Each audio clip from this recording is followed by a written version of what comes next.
Hey you, what's up? How are you doing today? Hopefully you're doing fine. Comment allez-vous aujourd'hui? J'espère que vous allez bien. Et dans cette vidéo destinée aux débutants, on va voir le b.a-ba de l'anglais, c'est-à-dire avoir la capacité de se présenter. Cette vidéo, au format express, sera divisée en 7 petites parties.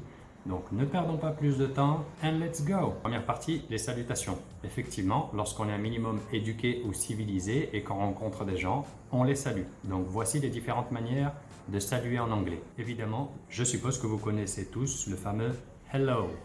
Ici, n'oubliez pas de prononcer le H aspiré hello. Les Français ont tendance à dire hello. Donc vous pouvez dire hello pour dire bonjour. Hi, ça veut dire salut. Ou hey, là aussi ça veut dire salut. N'oubliez pas pour ces trois mots de prononcer le H. Hello, hey, hi. Il faut également préciser qu'en fonction du moment de la journée, les salutations vont changer, vont différer. Donc le matin, on dira good morning. L'après-midi, on dira good afternoon.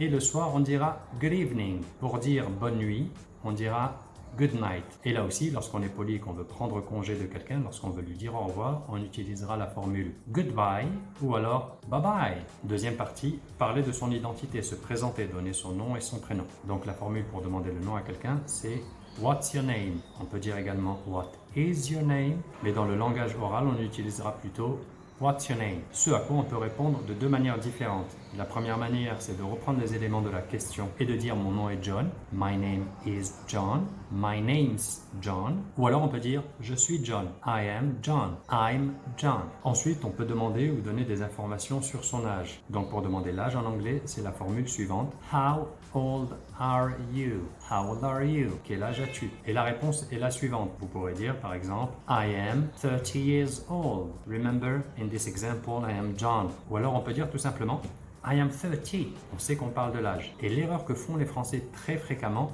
c'est de traduire directement du français j'ai 30 ans et donc ils disent I have 30 years old.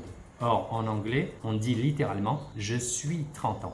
I am 30 years old ou encore une fois I am 30. La quatrième partie consistera à donner des informations sur ma provenance ou sur mes origines éventuellement. Donc pour demander à quelqu'un d'où est-ce qu'il vient, on a deux formules. La première, where are you from? Et la deuxième formule, ce sera where do you come from? Ce à quoi on pourra répondre I am from New York or I'm from London or I'm from Washington. On peut également le formuler d'une manière différente en disant where do you live?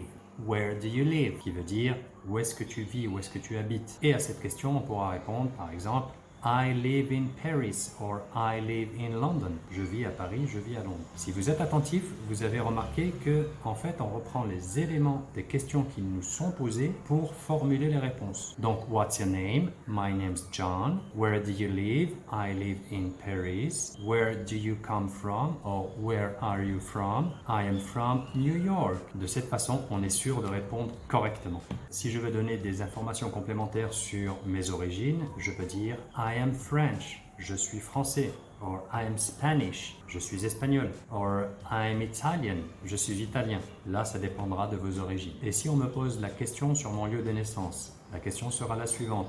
Where were you born? Where were you born? Où étais-tu né? Littéralement. C'est comme ça qu'on dit en anglais. Où es-tu né? Où êtes-vous né? Ce à quoi je peux répondre I was born in Paris. Attention, si on traduit littéralement, ça veut dire j'étais né à Paris. Faites attention, en anglais on dit I was born in Paris et pas I am born in Paris. Si vous dites ça en anglais, il vous comprendra, mais il y a une petite faute grammaticale. La cinquième partie concernera des informations un peu plus globales. Donc je peux poser des questions sur ce que fait la personne dans la vie ou je dois les comprendre si on me les pose. Si je veux demander à quelqu'un ce qu'il ou elle fait dans la vie, je lui poserai la question suivante. What do you do for a living? Ce à quoi je peux répondre I am an English teacher. Je suis professeur d'anglais. I am a doctor.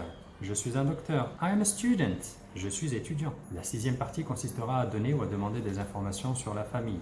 Donc on peut demander par exemple How many brothers and sisters do you have? Combien de frères et de sœurs as-tu? Ce à quoi on peut répondre I have one brother and one sister. J'ai un frère et une sœur. Et dans le cas où la personne est enfant unique, on dira I am an only child. Les personnes adultes pourront poser des questions ou répondre à des questions sur le statut social. Et par exemple, vous pouvez demander ou on peut vous demander Do you have children? Or Do you have kids? Est-ce que vous avez des enfants? Ce à quoi vous pouvez répondre I have 2 children or I have 2 kids. J'ai 2 enfants. Si vous n'avez pas d'enfants, vous pouvez dire I don't have any children ou alors vous pouvez dire également I have no children. I have no kids. À la question Are you married? Êtes-vous marié? Es-tu marié? Vous pouvez répondre Yes, I'm married. No, I'm not married. Oui, je suis marié. Non, je ne suis pas marié. Et si vous êtes célibataire, vous pouvez dire I am single. Single, c'est comme ça qu'on dit célibataire en anglais. Et si vous êtes divorcé, déjà je compatis et en plus c'est pas la fin du monde, mais pour dire je suis divorcé en anglais c'est I am divorced. I am divorced. Et pour dire j'ai un petit copain, on dira I have a boyfriend. I have a boyfriend. Et pour dire j'ai une petite copine, on dira I have a girlfriend. I have a girlfriend. Enfin, on en arrive dans la dernière partie dans laquelle vous pouvez demander ou donner des informations sur vos loisirs, vos passions, etc. Donc pour demander à quelqu'un quelles sont ses passions, quels sont ses loisirs, on posera la question suivante. What are your hobbies? Donc évidemment ici le but c'est de préciser ce qu'on aime ou ce qu'on n'aime pas. Donc par exemple si vous aimez la peinture, vous pouvez dire I like painting. Vous pouvez également dire si vous êtes cinéphile I enjoy watching movies. I enjoy watching movies. J'aime regarder les films. Pour exprimer ça avec une formule un peu plus élaborée, vous pouvez utiliser l'expression I am interested in. I am interested in. I am interested in. Donc vous pouvez dire par exemple I am interested in video games. Je m'intéresse aux jeux vidéo. Ou vous pouvez dire par exemple I am interested in sports. Je m'intéresse au sport. Petite astuce du jour, comment formuler des réponses courtes. Lorsqu'on vous demande par exemple Do you like chocolate? Est-ce que vous aimez le chocolat? Si vous aimez le chocolat, vous pouvez dire Yes, I do. Si vous n'aimez pas le chocolat, vous pouvez dire No, I don't. Voilà, vous connaissez l'ensemble des informations pour savoir faire une présentation. On va prendre l'exemple de John et on va voir ce qu'il dirait s'il devait faire une présentation. Hey, I'm John.